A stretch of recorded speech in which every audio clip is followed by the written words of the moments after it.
I think US वाला जो system है ना वो ज़्यादा बेटर है कि अभी वन नेशन वन इलेक्शन में नो डाउट आप जितना फंडिंग होती है इलेक्शन का जो खर्चा होता है वो हज़ारों करोड़ में जाता है, बट डेमोक्रेटिकली फिर ये हो जाएगा कि एक फेस है, जैसे मोदी जी एक फेस है, उनके हिसाब से फिर वोट डलेगा।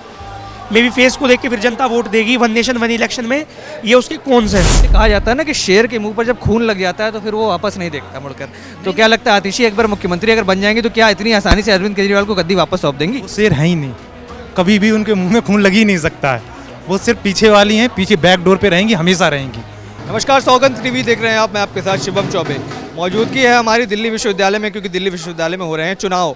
आज नामांकन की तारीख थी, हमारी मौजूदगी यहाँ हुई। हमारे साथ कुछ दिल्ली के छात्र मौजूद हैं, उनसे जानेंगे दिल्ली को नई मुख्यमंत्री मिली है आतिशी के रूप में, किस तरीके से देख रहे हैं दिल्ली की जनता स्वागत कर रही है या कुछ और विचार रखते हैं इसके बाद? बिल्कुल इसको सपोर्ट नहीं करते हैं, बिकॉज अरविंद केजरीवाल जो थे आई थिंक वो जेन्युइन लीडर हैं, और आप किसी भी रैंडम पर्सन को आप अगर चीफ मिनिस्टर बना देते हो, सीएम बना देते हो, सो ये जनता तो बिल्कुल सपोर्ट नहीं करती है। बिकॉज डेमोक्रेटिकली अरविंद केजरीवाल को वोट दिया गया था और जनता चाहती है कि जो उनका लीडर है वही लीड करे। लीडर के पास जब कोई पावर्स नहीं रह जाएंगी, जब वो उसके पास ना तो वो सीएम ऑफिस जा सकता है, ना वो किसी सरकारी दस्तावेज पे सिग्नेचर कर सकता है, तो क्या नहीं लगता कि जब सीएम कठपुतली बना दिया जाएगा तो कहीं ना कहीं अपनी जिम्मेदारी किसी और पर देगी? दिल्ली वासियों का काम होना चाहिए, रुकना नहीं चाहिए। तो उसके अलावा और भी कोई सीनियर लीडर होते उनको बनाया जाता, बट आई थिंक अभी जिनको बनाया गया है वो सूटेबल नहीं है। व्हाट डू यू थिंक, आतिशी को ही क्यों नहीं अब बना दिया? कैलाश गहलोत को, काफ़ी सीनियर नेता हैं। यही तो मैं बोलना चाह रहा हूँ कि सीनियर जो लीडर्स होते हैं उन्होंने दुनिया देखी है और वो लीड करने के लिए वो जनता के मुद्दों को समझते हैं, जो जनता की कठिनाइयाँ हैं उनके लिए वो काम कर सकते हैं। बट आई थिंक इसका कोई पॉलिटिकल पर्पस रहा होगा। मे बी केजरीवाल जी थोड़े इनसिक्योर हैं, मुझे तो यही रीज़न समझ आता है। इनसिक्योरिटी है, ये भी बात होती है कि देश भर में एक चुनाव होने चाहिए। कल कैबिनेट ने इसे पास कर दिया, अब आने वाले समय में ये पार्लियामेंट में देखने को मिलेगा। क्या लगता है एक देश एक चुनाव, आप एज ए यूथ किस तरीके से देख रहे हैं इस चीज़ को? आई थिंक यूएस वाला जो सिस्टम है ना वो ज़्यादा बेटर है कि अभी वन नेशन वन इलेक्शन में नो डाउट आप जितना फंडिंग होती है इलेक्शन का जो खर्चा होता है वो हज़ारों करोड़ में जाता है, बट डेमोक्रेटिकली फिर ये हो जाएगा कि एक फेस है, जैसे मोदी जी एक फेस है, उनके हिसाब से फिर वोट डलेगा। मे बी फेस को देख के फिर जनता वोट देगी वन नेशन वन इलेक्शन में, ये उसके कौन से हैं। ये नहीं लगता कि लोकसभा चुनाव जो हमारे देश में होते हैं कहीं ना कहीं चेहरे पे ही लड़े जाते हैं? भले आपके सांसद अलग अलग सीटों से लड़ते हैं, पर कहीं ना कहीं जनता जो वोट करने जाती है वो मोदी के नाम पर वोट करती है, राहुल गांधी के नाम पर वोट करती है, केजरीवाल के नाम पर वोट करती है।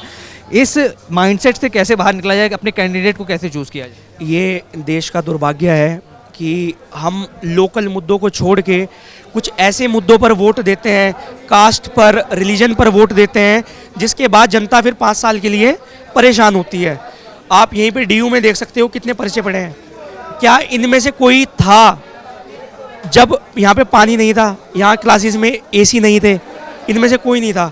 आज पर्चे फेंकेंगे, इनमें से कोई चुनाव जीतेगा, उसके बाद गायब हो जाएंगे। अच्छा, पर्चे की बात आपने की, पर्चे पर भी एक बड़ी कार्रवाई करने की बात की जाती है कि कहीं ना कहीं कागज़ जितना बर्बाद होता है। हम बात करते हैं पर्यावरण बचाने की, दिल्ली जैसे शहर में हम सांस लेने के लिए तरसते हैं, पर इतने पेड़ काटे जाते हैं पर्चों के लिए। कितना समर्थन करेंगे इस चीज़ का? मैं तो बिल्कुल समर्थन नहीं करता हूँ। दिल्ली विश्वविद्यालय के छात्र देश के सबसे ब्राइट स्टूडेंट्स में से होते हैं, इतने ब्राइट हैं, उसके बावजूद आप दिल्ली विश्वविद्यालय में देख लीजिए कि कितने पोस्टर्स लगे हैं, कितने पर्चे यहाँ पे पड़े हैं। पर्यावरण बचपन से ये प्लांटेशन ड्राइव चलाएंगे या पर्यावरण नेचर बचाने की बात करते हैं, बट इलेक्शंस आते हैं यही वो स्टूडेंट होते हैं पर्चे उड़ा रहे होते हैं। सो मैं तो बिल्कुल सपोर्ट नहीं करता हूँ। क्या विचार रखते हैं, दिल्ली को नया मुख्यमंत्री मिला है आतिशी के रूप में, कितनी समर्थन कर रही है दिल्ली की जनता? दिल्ली की जनता वो तो वोटों में बता देगी, लेकिन मेरा मानना यही है कि अरविंद केजरीवाल अपने आप को इनसिक्योर फील कर रहे थे, तो उन्हें एक ऐसा मुख्यमंत्री देना था कि जो उनको कुछ दिक्कत ना दे सके, जो अगली बार आएँ तो आसानी से मुख्यमंत्री बन जाएँ, जनता के बीच में कोई पकड़ ना हो, ना कोई बात बोल सके, आराम से कुर्सी बैठे और उतर जाए, जब आए मुख्यमंत्री बैठ जाएं। पर ये कहा जाता है ना कि शेर के मुंह पर जब खून लग जाता है तो फिर वो वापस नहीं देखता मुड़कर। तो क्या लगता है आतिशी एक बार मुख्यमंत्री अगर बन जाएंगे तो क्या इतनी आसानी से अरविंद केजरीवाल को गद्दी वापस सौंप देंगी? वो शेर है ही नहीं, कभी भी उनके मुंह में खून लग ही नहीं सकता है। वो सिर्फ पीछे वाली हैं, पीछे बैक डोर पे रहेंगी, हमेशा रहेंगी। उनके अंदर कभी भी ये गट्स नहीं आएगा कि जाके आज मुख्यमंत्री पद पे अपना सामना कर सकें। ये एक आरोप बड़ा आतिशी के ऊपर लग रहा है, जब से वो मुख्यमंत्री बनी है कहीं ना कहीं ये सोशल मीडिया पे बहुत तेज़ी से वायरल हो रहा है, क्योंकि परिवार वालों ने अफजल गुरु की फांसी के बचाव में कहीं ना कहीं कोशिश की थी कि उसे फांसी ना हो। फिर उनके ऊपर लग रहा है कि वो आतंकवादी समर्थक परिवार से आती हैं। किस तरीके से देख रही है दिल्ली की जनता? देखिए, उनके परिवार या उनका माइंडसेट तो पता ही है। अगर अफजल गुरु की फांसी को लेकर आप जाके कोर्ट में जाकर कर रहे हैं तो उसका मतलब तो ये बात है कि कंडक्ट उसका कितना लोगों से ज़्यादा कितनी जानें ली थी, ये तो बात पता ही है जाहिर सी। तो उनका पॉइंट ऑफ व्यू बिल्कुल क्लियर है कि मैं किसके साथ हूँ, कि मैं इस धड़े के साथ हूँ, इसके साथ नहीं हूँ। तो अगर उनका पॉइंट ऑफ क्लियर है तो ये जनता सामने से देख रही है, और उसका क्रिटिसिज्म करना बहुत ज़रूरी बात है कि जिससे उनके पता चल सके कि कैसे लोग मुख्यमंत्री पद पर बैठा ले जा रहे हैं, कि जिससे आधी जनता ना ही खुश है, आधी मतलब 95% जितना ही खुश है कि ऐसे लोगों को बैठा दिया जा रहा है। फरवरी 2025 में दिल्ली के चुनाव आने वाले, किसकी सरकार बनते हुए देख रहे हैं दिल्ली में? देखिए, उसका तो कहना एक थोड़ा, लेकिन मैं कहूँगा कि केजरीवाल और बीजेपी का हो सकता है, लेकिन फिर भी मे भी 100% नहीं बोल सकते हैं कि इसकी सरकार बनेगी। किसकी सरकार बनेगी 25? मुझे लगता है कि जिस वे में अरविंद केजरीवाल को जेल में डाला गया, आई थिंक ये आम आदमी पार्टी को और मजबूत करेगा, क्योंकि आज के समय में इंटरनेट सबके पास है, हर कोई डेमोक्रेटिक राइट्स के लिए उसे जुड़ा हुआ है, जो हमारे डेमोक्रेटिक राइट्स हैं, और अवेयर है।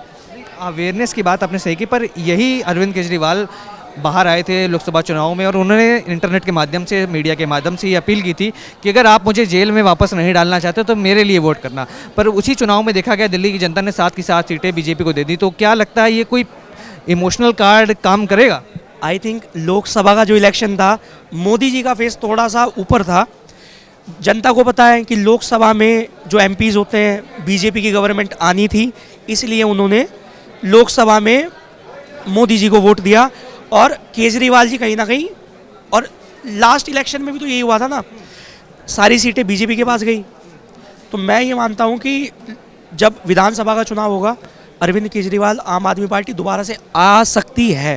उसके सर मेन रीजन ये होंगे कि जो इन दिल्ली की जनसंख्या है ना, मतलब पॉपुलेशन है, वो ये कहेगी, उसके मुद्दे ये होते हैं पानी, इलेक्ट्रिशियन, जिससे मतलब क्या है कि लोगों को 200 यूनिट और पानी फ्री की बहुत ज़्यादा आवश्यकता है। हम स्टूडेंट्स को भी ज़्यादा कि इसी पानी के लिए दिल्ली तरस गई थी मई जून के महीने में। हाँ, लेकिन पानी जूत गई, लेकिन उसको क्या है, बिल नहीं पड़ता है ना। जैसे कि हम भी जाते हैं, रेंट पे रहते हैं, तो लगता है फ्री है, तो ये लगता है कि चलो दिल्ली सरकार कुछ करिए। पर लेकिन क्या है कि आधे से ज़्यादा लोग, जनता की माइंड सेट ही हो जाता है कि हमें सीधे डायरेक्ट फ़ायदा मिल रहा है, तो इस वजह से वो आम आदमी पार्टी को वोट कर देते हैं इन विधानसभा। लेकिन लोकसभा में क्या है कि वो देखते हैं देश को, कि उनको लीड कौन कर पाएगा, क्योंकि केजरीवाल की पार्टी कुछ लीड नहीं कर पाई, किसी को सपोर्ट करेगी जाके, उनके कोई मुद्दे जाके बाहर नहीं पहुंच पाए।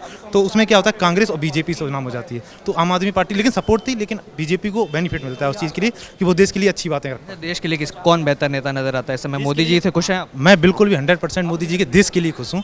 कुछ मुद्दों पे लिए बोल सकता हूँ कि ये काम नहीं कर पा रहे, पर लेकिन उनकी नेतृत्व तो ठीक है देश के लिए।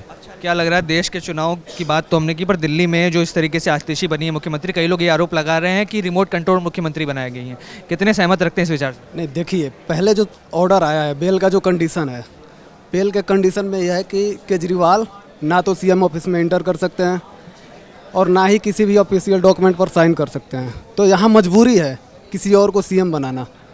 इस वजह से आतिशी को सीएम बनाया जा रहा है। शायद उन्हें एक अच्छा ऑप्शन नज़र आ रहा होगा उन्हें। ये सारी दुविधाएं हैं, और सही बात है, उन्हें एक्सपीरियंस नहीं है, उन्होंने कभी इतने बड़े पोस्ट संभाले नहीं, तो एक दुविधा क्रिएट हो रहा है दिमाग में। लेकिन शायद आने वाले समय में वो खुद को सही साबित करें। अच्छा, क्या लगता है अगर केजरीवाल के ऊपर से, क्योंकि भारत में ये माना जाता है कि कोई भी केस लग जाता तो सालों साल चलता है, अब जब तक केजरीवाल ने कहा कि जब तक मैं गिल्टी नहीं, इनोसेंट नहीं साबित हो जाऊंगा, तब तक चुनाव में वापस नहीं आऊँगा, देश की जनता चुनेगी तभी वापस आऊँगा, तो क्या आतिशी लॉन्ग टर्म मुख्यमंत्री बनेंगे या केवल 4-5 महीने की मुख्यमंत्री? देखिए, ये जो अरविंद केजरीवाल पे जो धारा चल रही है वो पीएमएलए का है, और पीएमएलए को अमेंड करके 2019 में गवर्नमेंट ने ये कर दिया था। पहले उसमें यह था कि इनोसेंट अंटिल प्रूवन गिल्टी, लेकिन जब अमेंडमेंट हुआ 2019 में, हाँ, तो गिल्टी अंटिल प्रूवन वो कर दिया। तो इस वजह से केस तो लंबा चलेगा ही चलेगा, और मुझे नहीं लगता कि 4 महीने 5 महीने में निपट जाएगा। पीएमएलए की बात कर रहे हैं, पीएमएलए तो हेमंत सोरेन पर भी लगा था। जेल गए, वापस आए, वापस मुख्यमंत्री बन गए। तो पीएमएलए ऐसा कानून भी तो आपकी बात सही कि ये सरकार ने अमेंड कर दिया था, वो सारी चीज़ें हुई, पर इसी केस में जब हेमंत सोरेन छूट सकते हैं तो अरविंद केजरीवाल क्यों नहीं? देखिए, ये कुछ स्टेट का भी इशू है। अरविंद केजरीवाल इलेक्शन के टाइम पर ही क्यों अरेस्ट हुए, ये सारे एक साजिश भी कह सकते हैं, और इसके अलग कॉन्सिक्वेंसेस होंगे जो उसी टाइम पर करा गया। तो ये सारी चीज़ें भी हैं जिसे कंसीडर किया जाना चाहिए, क्योंकि अरविंद केजरीवाल ने जो समन आ रहे थे उसे डिनाई करते गए ईडी का, इस वजह से बाद में उन्हें डायरेक्ट अरेस्ट करा। तो ये सारी चीज़ें भी रही हैं। तो ये था, आपने देखा किस तरीके से हमने बात की दिल्ली के चुनावों के बारे में, दिल्ली की नई मुख्यमंत्री के बारे में, लोगों ने बताया आतिशी के बारे में, केजरीवाल के बारे में अपनी राय रखी, किस तरीके से देश में राजनीति चलती है और कहीं ना कहीं उसको लेकर जनता जो बातचीत करती है उसको लेकर लॉ के छात्रों ने बताया जो कि DU के छात्र हैं, किस तरीके से वो अपने विचार रखें। तमाम ऐसी खबरों के लिए बने रहे हमारे साथ, देखते रहें सौगंध टीवी। धन्यवाद। आप देख रहे हैं सौगंध टीवी, सौगंध वतन की।